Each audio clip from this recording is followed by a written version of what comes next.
नमस्कार, मैं हूं निकिता और आप देख रहे हैं सत्यहिंदी.com। चलिए एक नजर डालते हैं अब तक की सुर्खियों पर। बंगाल की सत्तारूढ़ टीएमसी ने आज रविवार 21 जुलाई को कोलकाता में शहीद दिवस रैली का आयोजन किया।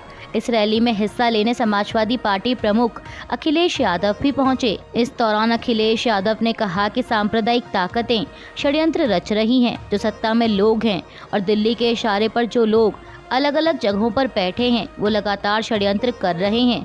उन्होंने कहा कि बंगाल में आपने भाजपा को पीछे छोड़ दिया, उत्तर प्रदेश ने भी आपके साथ मिलकर भाजपा को पीछे छोड़ दिया। ये जो लोग सरकार में बैठे हैं ये कुछ दिन के मेहमान हैं। दिल्ली की सरकार चलने वाली नहीं है, वो सरकार गिरने वाली है। सपा प्रमुख ने कहा कि हम एक दिन देखेंगे कि यही सरकार गिरेगी और हमारे आपके लिए खुशियों के दिन आएंगे। देश की ऐसी ताकतें हैं जो विभाजनकारी राजनीति के नाम पर बांटकर हमेशा के लिए राज करना चाहती हैं। ऐसा करने में वो कुछ समय के लिए कामयाब हो भी जाएं, लेकिन आखिरकार वो हारेंगी। लोगों का भला ना कभी इनका मकसद रहा है ना कभी रहेगा। नकारात्मक ताकतें आखिर अपने अंदर की कलह से ही खत्म होती हैं। टीएमसी की शहीद दिवस रैली में मुख्यमंत्री ममता बनर्जी ने कहा कि तृणमूल कांग्रेस एकमात्र ऐसी पार्टी है जिसके 38% निर्वाचित सांसद महिलाएं हैं। चुनावों से पहले कई लोग राजनीति में महिलाओं के लिए 33% आरक्षण देने का दावा करते थे, लेकिन ऐसा नहीं कर पाए। हम एकमात्र ऐसी पार्टी हैं जिसने 38% महिला प्रतिनिधियों को सुनिश्चित किया। ममता बनर्जी ने आगे अखिलेश यादव को धन्यवाद देते हुए कहा कि आप यहां आए, मैं आपका शुक्रिया अदा करती हूं। मैं समाजवादी पार्टी का अभिनंदन करना चाहूंगी क्योंकि उत्तर प्रदेश में आपने जो खेल दिखाया है। मैं आपके साथ सहमत हूं कि दिल्ली में सरकार ने एजेंसी लगाकर, चुनाव आयोग को लगाकर जो सरकार लाई गई है वह सरकार स्थिर नहीं है, वह सरकार कभी भी जा सकती है। टीएमसी प्रमुख ने कहा कि कई लड़ाई लड़ी हैं और आगे भी लड़ना है, जब तक जिंदा हूं तब तक लड़ूंगी। उन्होंने कहा कि आज तृणमूल कांग्रेस के समर्थक के अलावा आम लोग भी पहुंचे हैं। मैं सभी का धन्यवाद करती हूं। समाचार एजेंसी पीटीआई की एक रिपोर्ट के मुताबिक स्वामी श्री गोविंदानंद सरस्वती महाराज ने अपने एक हालिया बयान में शंकराचार्य स्वामी अविमुक्तेश्वरानंद पर कई गंभीर आरोप लगाए हैं। उन्होंने कहा है कि इन दिनों मुक्तेश्वरानंद नाम का एक फर्जी बाबा काफ़ी लोकप्रिय हो रहा है। प्रधानमंत्री मोदी ने उनके पैर छुए हैं और अनिल अंबानी जैसे बड़े कारोबारी ने उनका अपने घर में स्वागत किया है। टीवी पर कुछ लोग उन्हें शंकराचार्य का टैग दे रहे हैं। सरस्वती महाराज ने कहा कि मैं देश के सभी नागरिकों को यह संदेश देना चाहता हूं कि मुक्तेश्वरानंद एक नंबर का फर्जी बाबा है। वह अपने नाम के साथ साधु, संत या सन्यासी जोड़ने के भी लायक नहीं है, इसलिए शंकराचार्य को भूल जाइए। गोविंदानंद सरस्वती महाराज ने आगे ये भी कहा कि अविमुक्तेश्वरानंद को कांग्रेस पार्टी संपूर्ण समर्थन दे रही है। प्रियंका गांधी वाड्रा ने 13 सितंबर 2022 को उन्हें पूज्य शंकराचार्य अविमुक्तेश्वरानंद सरस्वती जी के रूप में संबोधित करते हुए पत्र लिखा। जब सुप्रीम कोर्ट ने स्टे जारी कर दिया था तब प्रियंका गांधी वाड्रा ने अविमुक्तेश्वरानंद को शंकराचार्य के रूप में संबोधित करते हुए पत्र कैसे लिखा? उन्होंने वाराणसी कोर्ट का एक आदेश दिखाते हुए कहा कि इसके मुताबिक अविमुक्तेश्वरानंद की जमानत चली गई, नॉन बेल वाला अरेस्ट वारंट जारी किया गया। उसके बाद ये वाराणसी से इधर उधर भागने लगे क्योंकि वहां तो अरेस्ट कर लिया जाता। सरस्वती महाराज ने कांग्रेस को घेरते हुए कहा कि क्या कांग्रेस तय करेगी कि शंकराचार्य कौन है? वे नरेंद्र मोदी के खिलाफ खड़े हो गए तो कांग्रेस उनका समर्थन कर रही है। प्रियंका गांधी वाड्रा या तो पत्र लिखने के लिए सार्वजनिक रूप से माफ़ी मांगे या फिर हम उनके खिलाफ सुप्रीम कोर्ट में अवमानना का मामला दायर करेंगे। आपको बता दें कि बीते दिनों ही शंकराचार्य स्वामी अविमुक्तेश्वरानंद ने राहुल गांधी के हिंदू वाले बयान का समर्थन किया था। उन्होंने कहा था कि हमने भी राहुल गांधी का पूरा भाषण सुना है, उनके बयान में कहीं भी हिंदू विरोधी बात नहीं थी। हरियाणा के नूह जिले में राज्य सरकार ने 24 घंटे के लिए मोबाइल इंटरनेट सेवाओं पर रोक लगाने का फैसला किया है। सरकार की तरफ से लिया गया यह फैसला रविवार शाम 6 बजे से लागू होगा और सोमवार शाम 6 बजे तक यह रोक जारी रहेगी। नूह के पुलिस अधीक्षक विजय प्रताप सिंह ने मीडिया से इंटरनेट सेवाएं बंद किए जाने की पुष्टि करते हुए कहा कि रविवार शाम 6 बजे से सोमवार शाम 6 बजे तक नूह जिले में इंटरनेट बंद रहेगा। सोमवार को नूह में ब्रिज मंडल जलाभिषेक यात्रा निकाली जानी है। उसी के मद्देनजर हरियाणा सरकार ने यह फैसला लिया है। आपको बता दें कि बीते साल 31 जुलाई को हरियाणा के नूंह में बजरंग दल ने धार्मिक यात्रा का आयोजन किया था। यात्रा में हरियाणा से हजारों की संख्या में बजरंग दल के कार्यकर्ताओं और श्रद्धालुओं ने हिस्सा लिया और इस यात्रा के दौरान पथराव होने की वजह से दो समुदायों के बीच तनाव की स्थिति पैदा हो गई थी, जिस वजह से इस हिंसा में 6 लोगों की मौत हुई थी। अब इसी वजह से हरियाणा सरकार द्वारा यह फैसला लिया गया है। उत्तराखंड के मुख्यमंत्री पुष्कर सिंह धामी ने अग्निवीरों को राज्य के अलग अलग विभागों में प्राथमिकता देने की बात कही है। उन्होंने अग्निवीर योजना पर बात करते हुए कहा कि अग्निवीर योजना को लेकर मैंने 15 जून 2022 को ट्वीट किया था कि पुलिस समेत जितने भी हमारे राज्य में काम करने वाले विभाग हैं उनमें अग्निवीरों को प्राथमिकता देंगे और आरक्षण का प्रावधान करना होगा तो मंत्रिमंडल में निर्णय करके आरक्षण का भी प्रावधान करेंगे। सीएम धामी ने कहा कि जब अग्निपथ योजना आई थी उस वक्त भी मैंने सेना के अफसरों और जवानों के साथ मिलकर बैठक की थी। अगर अग्निवीरों को आरक्षण देने के लिए कोई कानून बनाना होगा तो उसे भी हम विधानसभा में लेकर आएंगे। आपको बता दें कि इससे कुछ दिन पहले ही हरियाणा सरकार ने भी अग्निवीरों को constable, mining guard, forest guard, jail warden और एसपीओ के पदों पर सीधी भर्ती में 10% का आरक्षण देने का ऐलान किया था। असम के मुख्यमंत्री हेमंत बिस्वा शर्मा ने रविवार को जानकारी दी कि झारखंड के मुख्यमंत्री हेमंत सोरेन ने पूर्वोत्तर राज्य के बाढ़ प्रभावित लोगों को सहायता के रूप में 2 करोड़ रुपए की पेशकश की है।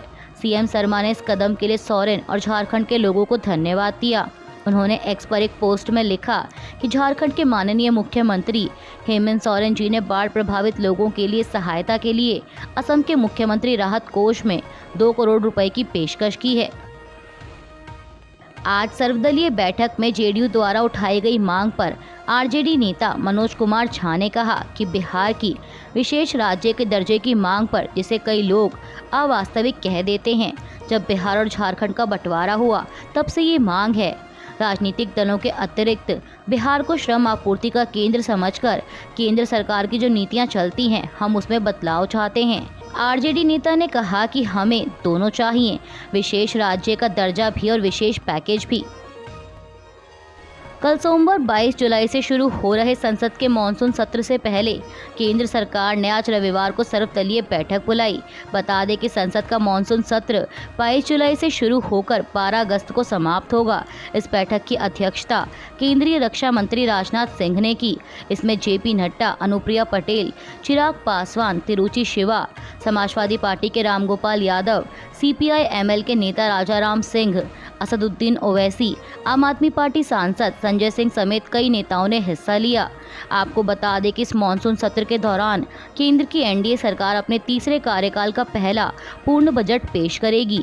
ऐसे में बजट सत्र शुरू होने से पहले इस पर नेताओं की प्रतिक्रियाएं आनी शुरू हो गई हैं।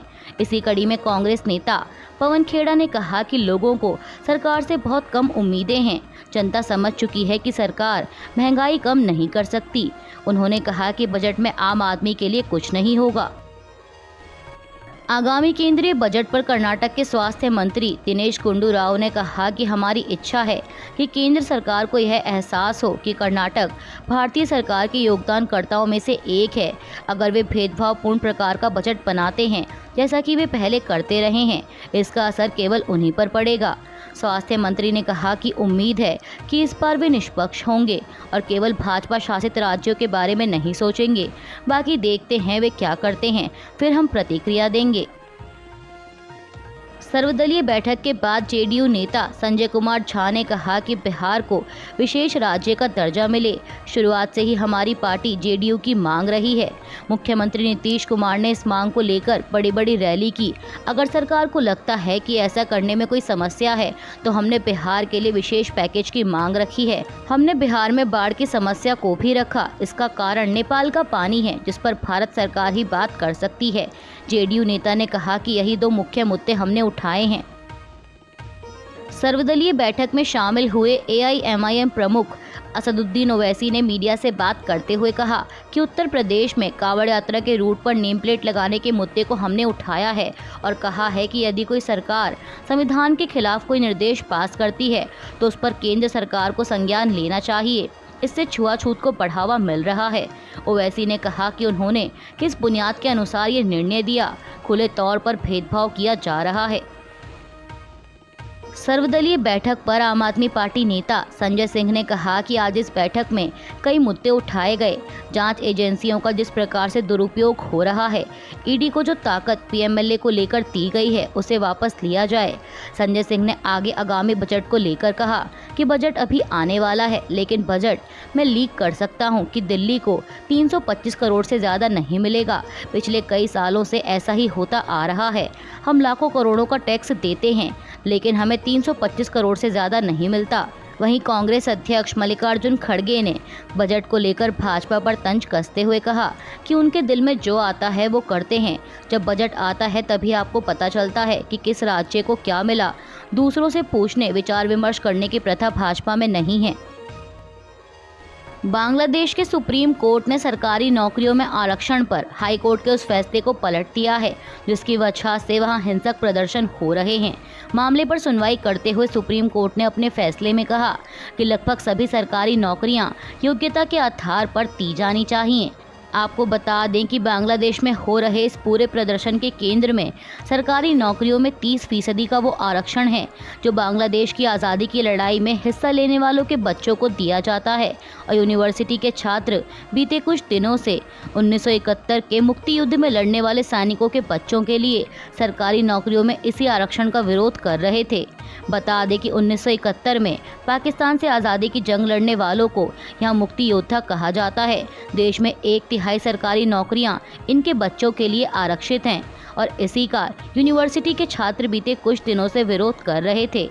आंदोलनकारियों की मांग है कि सरकारी नौकरियों में आरक्षण रद्द कर सिर्फ पिछड़ी जातियों के लिए अधिकतम 5% आरक्षण जारी रखते हुए आरक्षण व्यवस्था में संशोधन किया जाए।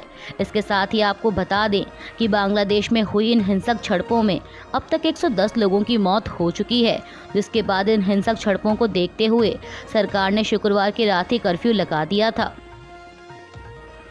कांवड़ यात्रा रूट पर नेम प्लेट लगाने के मामले को लेकर एनडीए के सहयोगी राष्ट्रीय लोकदल के अध्यक्ष जयंत चौधरी ने अब भाजपा को नसीहत दे डाली है। उन्होंने कहा है कि सरकार ने यह फैसला ज़्यादा सोच समझकर नहीं लिया। अब फैसला ले लिया तो उस पर टिक रहे हैं। अभी भी समय है, वापस हो जाना चाहिए या इस पर ज़्यादा जोर नहीं दिया जाना चाहिए। हालांकि जयंत ने यह भी कहा कि मैं देख रहा हूं, प्रशासन पर इसके लिए कोई ज़्यादा जोर या दबाव नहीं दिया गया। जो अपनी मर्जी से लगा रहा है वो लगा लें। आरएलडी प्रमुख ने अपने बयान में ये भी कहा कि जहां तक वेज और नॉन वेज की बात है, इसमें सेंस है। अगर कोई वेजिटेरियन है तो उसे पता होना चाहिए कि जो पदार्थ है उसमें सब वेजिटेरियन होना चाहिए। जो प्रक्रिया है बनाने की वो वेजिटेरियन हो। किसके हाथ से बन रही है उससे क्या मतलब है। जयंत चौधरी ने कहा कि मुसलमान वेजिटेरियन हैं और हिंदू नॉनवेज खाने वाले भी हैं, कहाँ कहाँ नाम लिखें। इसके साथ ही उन्होंने टायर पंचर की दुकानों पर नेम प्लेट लगाए जाने के सवाल पर कहा कि कहाँ कहाँ लगाओगे अब, या आप कुर्ते में भी नाम लिखना शुरू कर दें ताकि देखकर पता चले कि हाथ मिलाना है या गले लगाना है। उत्तर प्रदेश में कांवड़ यात्रा रूट पर खाने पीने की दुकानों के बाहर नेम प्लेट लगाए जाने का मामला अब सुप्रीम कोर्ट पहुंच चुका है। इस मामले पर कल सोमवार 22 जुलाई को सुप्रीम कोर्ट सुनवाई करेगा। आपको बता दें कि association for protection of civil rights नाम की एक एनजीओ ने इस मामले को चुनौती देने वाली याचिका सुप्रीम कोर्ट में दाखिल की थी, जिसे सुनवाई के लिए लिस्ट किया गया है। मीडिया रिपोर्ट्स के मुताबिक एनजीओ ने योगी सरकार के इस आदेश को रद्द करने की मांग की है। अभी के लिए बस इतना ही। बाकी की खबरों के लिए जुड़े रहिए सत्यहिंदी.com के साथ।